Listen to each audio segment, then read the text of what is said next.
Hey everyone, welcome back to the channel again. और हम हैं ESG रोडस्टर के साथ। एंड लास्ट टाइम जब हमने यूज़र रिव्यू लिया था तो उसमें कई सारे बातें करी गई जिसको लेके कई सारे कमेंट्स भी आए। आराम से after first service it will give you around 40 above. Lie oil change labour cost लगा के उसका करीब अराउंड 6000 आया था। देखिए क्या है कि सुनी हुई बातों पे विश्वास नहीं करना चाहिए, लेकिन फिर भी जब मैं अगर जाऊंगा पहली सर्विस कराने तो वो करेक्ट रिव्यू में उसके बाद ही देखूंगा। उसके बाद ही सुना है, मैंने एक्सपीरियंस नहीं किया। तो वो सभी बातें, कमेंट, सबको डाउट क्लियर करने के लिए हम फिर से आए हैं और हमारे साथ ओनर हैं फिर से जोशुआ भाई। Welcome back again. तो जोशुआ भाई, अब ऑलमोस्ट 2 महीने हो गए आपकी बाइक को एंड सरप्राइजिंगली हम ये कहेंगे लोगों को कि वो गेस करें कि कितनी चल गई होगी। मैं कहता हूँ अभी के तुरंत कमेंट्स में लिखो कि कितनी आप गेस कर सकते हो कि 2 महीने में एक बाइक चल सकती है। मेरे को लगता है लोगों ने गेस कर लिया होगा, कमेंट में लिख देना। अब हम दिखाते हैं कि कितनी चली है, जो कि मैं भी गेस नहीं कर पाया था। मैंने गेस किया था 5000 क्योंकि मैं इनको थोड़ा बहुत जानता था, लेकिन एक्चुअली बाइक चल चुकी है 8,052 8,052.9। तो ये मतलब एक कमाल की अचीवमेंट है। आपका रन इतना ज़्यादा है। अब ओवरऑल आप एक बाइक का ओवरऑल आप कैसा रिव्यू दोगे कि अब कैसी परफॉर्मेंस है, क्योंकि आपने बहुत चला लिया अब। First of all what I said earlier, जो मैंने पहले कहा था, this motorcycle is a pure beast in its segment. 350 segment में मेरे ख्याल से शायद ही कोई ऐसा बाइक है जो इतना बढ़िया परफॉर्मेंस देता है। If you compare it directly with Honda 350, CB 350 and meteor, सबसे ज़्यादा पावर है इसका। एंड रिफाइनमेंट मैं कह सकता हूँ थोड़ा बहुत है दिक्कत रिफाइनमेंट की, लेकिन अगर आप इतना हैवी सेगमेंट की बाइक दे रहे हो और रिफाइनमेंट के अलावा आपको इतना पावर दे रही है गाड़ी, तो दैट शुडंट बी एनी, मतलब उसमें कोई इशू नहीं होना चाहिए। बाकी राइड रिव्यू, अगर मैं यूज़र रिव्यू के बारे में बात करूँ तो बहुत ही फाइन परफॉर्मेंस मेरे को मिला है। अबव एवरेज मेरे को परफॉर्मेंस इसने दिया है in terms of power, in terms of average, in terms of comfort and in terms of reliability. ये चारों चीज़ें एक बाइक को मिलके अच्छा बनाती हैं, जो कि कमेंट्स में होनी चाहिए। तो ओवरऑल मेरा एक्सपीरियंस काफ़ी अच्छा रहा है इसके साथ। तो जैसा कि हमारे साथ हुआ कि हमने एक, जैसे आपने सुना था, मैंने भी सुना, हमने गेस किया कि भाई इसका सर्विस कॉस्ट बहुत ज़्यादा है। हमने सुना था ऐसा कि वो 5-6 हज़ार तक का है। तो आपका मैं नहीं बोला था। हाँ, आपने ही बोला, वो भी आपने सुना था। हमने सुनाई बातें बोली, हमने ये नहीं कहा कि हमने एक्सपीरियंस किया। लेकिन अब एक्चुअली आपका सर्विस कॉस्ट कैसा रहा? I was also very surprise कि इस बाइक का, इतना हैवी बाइक है, इतनी महंगी बाइक है, और इस बाइक का सर्विस कॉस्ट अगर आप 5-6 हज़ार बोल रहे हो तो थोड़ा शॉकिंग था। बट उससे भी ज़्यादा शॉकिंग था जो मैंने एक्चुअल इसके लिए पे किया। I was expecting about 25 to 3, है ना, 2500 to 3K I was expecting. But first service में अगर मैं मेरा एक चीज़ भिड़ गया था एक जगह पे, अच्छा इंडिकेटर, तो ये एक खराब हो गया था। उसको प्राइस को अगर हटा दें तो फर्स्ट सर्विस में आई पेड ओनली अराउंड 1600 सिर्फ उसमें हमने पे किया था।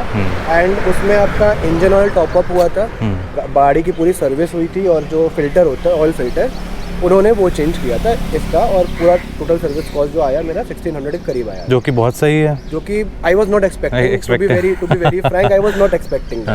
एंड सेकंड सर्विस जो मैंने कराई, अगर आप देख रहे हो 8000 चल चुकी है, तो 2 सर्विस ऑलरेडी हो चुकी है। तो सेकंड सर्विस में भी इट वाज क्वाइट सरप्राइजिंग। मेरे को उसमें टोटल मेरे को 2100 के करीब देना पड़ा। वो भी क्योंकि ब्रेक पैड चेंज हुए। इतना चलने के बाद तो ब्रेक पैड चेंज होना पड़ता है, इतना चली है तो। और ब्रेक पैड भी का भी मैंने जब उनसे बोला कि मुझे ब्रेक पैड चाहिए, तो उन्होंने मेरे को 390 प्राइस बताया। तो मैंने उनको बोला भैया 390 नहीं होगा, देखो 1390 होगा, 1390 होगा, क्योंकि मैंने FZ, आपको पहले पता है FZ मैंने यूज़ करी है। तो उसके जो ब्रेक पैड ओरिजिनल आते हैं वो 900 से 1000 करीब के आते हैं। तो जब मैंने उसका एक्चुअल में प्राइस देखा तो वो 390 था। That was also very quite surprising for me कि बहुत सस्ता आया है इसका सब कुछ। आपके पास बिल है ना? हाँ, बिल है। वो हम शेयर करके दिखाते हैं लोगों के साथ कि actually service cost second service का है। तो ये है हमारा सर्विस कॉस्ट सेकंड सर्विस का। तो मोट्यूल का ऑयल डाला है क्या? जी, मोटुल का। बहुत ही अच्छी बात है। तो मोट्यूल का हम लोग बाहर से अगर डलवाते हैं, कंपनी डालती नहीं है। और ऑयल फिल्टर है अपना, और कूलेंट डला है, और रियर ब्रेक जैसे कि बोला कि 390 की है। तो पूरा टोटल मिला के चेन क्लीन और चेन लूप 350 अलग से लिया है। तो 2100 का है, जिसमें आप 390 माइनस कर सकते हो, तो समवेयर अराउंड 1700 सेकंड सर्विस में लगा है। तो जो कि मुझे लगता है बहुत ही नॉमिनल है। काफ़ी नॉमिनल है। और मैं काफ़ी खुश भी था इस चीज़ से कि इतना कम सर्विस कॉस्ट मेरे को देना पड़ा, क्योंकि अगर आप यामाहा में जाओ FZ का, उसका काफ़ी ज़्यादा है। 1100-1200 तो कैसे ही है, नॉर्मली है। फर्स्ट सर्विस में 1100-1200 ज़्यादा, उससे ज़्यादा लग जाता है। मैंने फर्स्ट सर्विस में मैंने 1600 अराउंड पे किया था उसमें। तो ओवरऑल मेरा एक्सपीरियंस काफ़ी अच्छा रहा है इनके।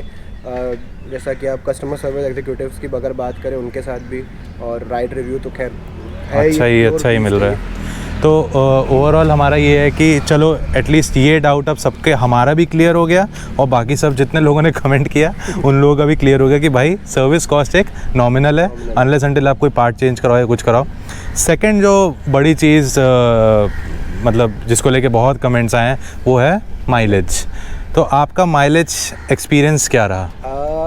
फर्स्ट ऑफ ऑल मैं उन लोगों को बोलना चाहूँगा जो जिन्होंने कमेंट किया था कि 22 से 25 देती है या हाईवे 25 से 28 देती है। तो मेरे भाई नो ऑफेंस, बट हाँ, चलाने के ऊपर बहुत डिपेंड करता है। And to be truly honest, ये बाइक मेरे को हाईवे पे 37 से 40 का एवरेज निकाल के दे रही है। सिटी में मैं कोई कमेंट नहीं करूँगा इस माइलेज पे, क्योंकि सिटी के कंडीशन के हिसाब से वो डिपेंड करता है। एंड जिन लोगों ने कमेंट किया था, मैं उनको ही बताना चाहूँगा कि डिपेंड करता है कि आप कैसे शहर में रह रहे हो और उस शहर का ट्रैफिक कैसा है। लखनऊ में जैसे मैं रह रहा हूँ, तो यहाँ पे मेरे को कुछ जगहों पे बहुत गंदा ट्रैफिक मिल जाता है, कुछ जगहों पे बहुत अच्छा खाली रोड मिल जाती है।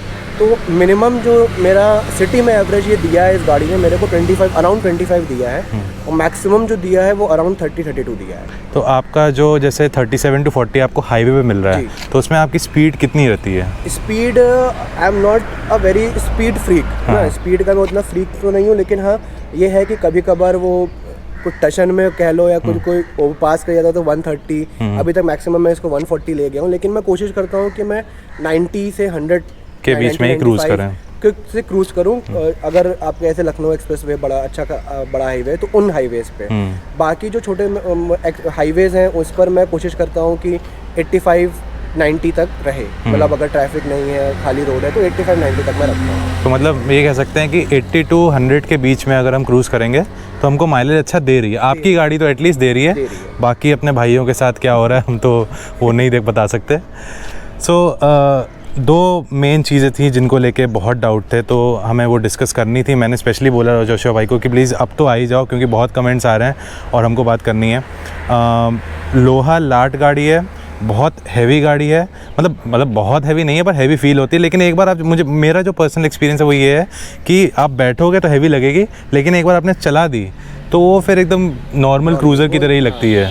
कुछ मतलब एक चीज़ कहेंगे कंफर्ट के मामले में, हाँ, it can not beat Meteor. हाँ, it can not beat. To be very frank, it can not beat Meteor. Meteor is much more comfortable than this. But हाँ, ये भी अगर वो 20 है तो ये 19 है। हाँ। है ना, ये मेरा मानना है। एंड कंफर्ट वाइज FZ में था तो मेरे को पैर वैर काफ़ी दर्द कर जाते थे, कंधा काफ़ी दर्द कर जाता था। लेकिन इसमें मैं 600 जो लॉन्गेस्ट अभी तक इस बाइक से गया हूँ, मतलब बिना रुके वो 600 किलोमीटर लखनऊ टू मसूरी गया हूँ। 600 किलोमीटर नॉन स्टॉप गया हूँ। तो मेरे को इसमें इतना सा भी दिक्कत नहीं हुआ कि मतलब बैग भी लादा था, मतलब पीछे बैग एक वो लैपटॉप बैग था मेरे, लेकिन हमको दिक्कत नहीं हुई। सबसे बड़ी बात मेरे को अच्छी लगी कि इसमें मेरे को बहुत ज़्यादा महसूस नहीं हुआ। जो एक्सट्रीम वाला पेन मेरे को FZ में होता था, इसमें नहीं हुआ। तो अपने लिए ये सिटी के लिए भी अच्छी है, क्रूजिंग के लिए भी अच्छी हाईवे पे, और प्लस सर्विस कॉस्ट भी अच्छा है, माइलेज भी ठीक ठाक दे रही है। तो ओवरऑल कॉम्बिनेशन बहुत ही अच्छा है बाइक का। और सबसे अच्छी चीज़ जो मुझे लगती है वो ये है कि ऑन रोड प्राइस में एक्सेसरीज साथ में दे देते हैं जी। अभी फ्रंट लुक थोड़ा सा दिखाते हैं, कुछ चेंजेस हुए हैं माइन्यूट से। उसमें हमारा इसको क्या बोलते हैं जोशुआ भाई? ये हेडलाइट ग्रिल होगा। हेडलाइट ग्रिल होगा। तो ये हेडलाइट ग्रिल आपने लगाया है। और अभी हम लोग पिक्चर्स ही कंपेयर कर रहे थे हार्ले डेविडसन आयरन 883 से। बिल्कुल ही बता रहा हूँ यार, फ्रंट में जब आई ना गाड़ी तो मुझे लगा आयरन 883 है। साइड से अलग है, फ्रेम वो अलग है, लेकिन फ्रंट से जो फ्रंट वाला फ्रेम है ये, उसमें पूरी आयरन 883 लग रही थी। तो मतलब आपको अगर 2.5 लाख के रेंज में एक हार्ले जैसी दिखने वाली बाइक मिल जाए, पीछे से डबल बैरल एग्जॉस्ट हैं, तो उससे अच्छा कुछ हो नहीं सकता है। एंड प्लस सारे डाउट्स हमारे क्लियर ही हो चुके हैं। एक दो पॉइंट और डिस्कस कर लेते हैं हम। आपने कहा पिलियन कंफर्ट कैसा रहा इसका? पिलियन कंफर्ट अभी तक जितने लोग भी बैठे हैं इसमें, मतलब बहुत हैवी लोग भी बैठे हैं, बहुत लाइट लोग भी बैठे हैं, तो सबका एक ही रिव्यू था कि भाई पीछे के इंसान के लिए भी बहुत कंफर्टेबल गाड़ी है। और सबसे बड़ा बात इसका जो ये चीज़ है, ये काफ़ी कंफर्टेबल। कईयों में आप देखोगे ये इतना गद्दीदार नहीं होता है, हार्ड रहता है। अरे बहुत कुशन है, अच्छा कुशन है। काफ़ी लोगों का हार्ड रहता है। तो अभी तक 8-10 लोग मेरे साथ बैठ के करीब सबसे ज़्यादा जो एक जन ने राइड करी थी वो अराउंड 100 किलोमीटर्स मेरे साथ पीछे बैठ के करी है। तो उसका भी रिव्यू था कि भाई बहुत कंफर्टेबल गाड़ी है। वो हमसे पूछ भी रहा है भाई नेक्स्ट ट्रिप जाओगे तो मेरे को लेके चलना, मेरे को मज़ा आएगी इस पर। तो मतलब कुल मिला के अपना राइडर कंफर्ट तो है ही, पिलियन कंफर्ट भी बहुत अच्छा है। तो I think so 350 CC category में अगर आप पावरफुल क्रूज़र देख रहे हो तो ESD रोडस्टर एक बहुत ही अच्छा ऑप्शन है। प्रोवाइडेड आपके शहर में इसका सर्विस सेंटर हो, शोरूम हो, वो बहुत ज़रूरी है, क्योंकि ऑलरेडी गिने चुने सर्विस सेंटर्स हैं। एक चीज़ और है कि इसमें जब भी आप ये नई गाड़ी लेते हो तो इंश्योरेंस में जब इसकी गाड़ी का इंश्योरेंस करा, तो मेरे को भी ये बात नहीं पता थी, मेरे को ये बात पता चली किसी दूसरे जन से। मैंने भी अपना फिर इंश्योरेंस का उठा के उसमें देखा तो उसमें था रोड साइड असिस्टेंट। तो इसमें क्या होता है आपकी इसके, क्योंकि मैकेनिक आपको हर जगह नहीं मिलेगा, हर मैकेनिक इसको गाड़ी को छुएगा भी नहीं। तो रोड साइड असिस्टेंस का हमको इसमें एक फैसिलिटी मिल जाती है ESD वालों में, जावा ESD दोनों में। तो आप उन लोगों को कॉल करो, वो आपकी गाड़ी नियरेस्ट सर्विस सेंटर तक खुद टो करके ले जाएंगे, जो भी चीज़ें होगा वो वहाँ से सही करा के देंगे। तो ये काफ़ी अच्छी चीज़ मेरे को लगी। ये होनी ही चाहिए, क्योंकि अभी नेटवर्क डेवलप होगा, अभी तो थोड़ा कम होगा लेकिन और डेवलप होगा अच्छे से, तो इसलिए बहुत ज़रूरी भी है। तो इसके अलावा एक चीज़ और, हाँ, कई लोगों ने कहा कि गाड़ी में मोड्स नहीं है, तो आई थिंक उसके लिए यही होगा कि हाँ, गाड़ी में मोड्स अवेलेबल नहीं है, पर मोड्स के अपडेट आने का स्कोप है। जब भी आप गाड़ी स्टार्ट करोगे, जैसे कि मैं दिखाता हूँ, एक बार साफ़ करते हैं। गाड़ी स्टार्ट की हमने, तो स्टार्टिंग में ही देखो यहाँ पे आपको लिख के आ रहे हैं, ये मोड्स यहाँ पे लिख के आते हैं। एक बार ऑफ़ करके फिर से ऑन करिए भैया, यहाँ पे देखिएगा ये मोड्स लिख के आ रहे हैं अपने ऑफ रोड, रेन रोड। तो ये हमारे मोड्स हैं, ये नेक्स्ट अपडेट में अवेलेबल होंगे। अब ये तो कंपनी के ऊपर है कि कंपनी कब इनको लेके आती है, कितना जल्दी लेके आती है। और आप बटन्स भी देख सकते हो, हमारे पास बटन्स भी अवेलेबल हैं चेंज करने के लिए।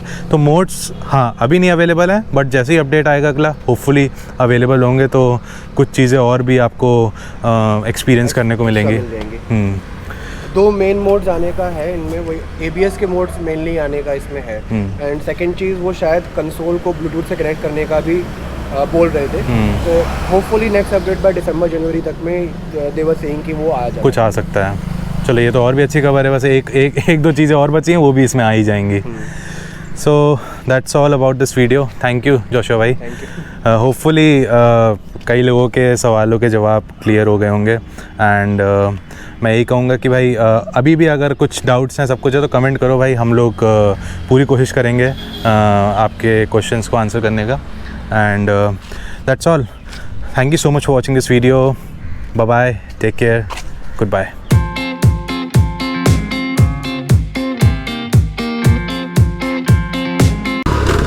3, 2, 1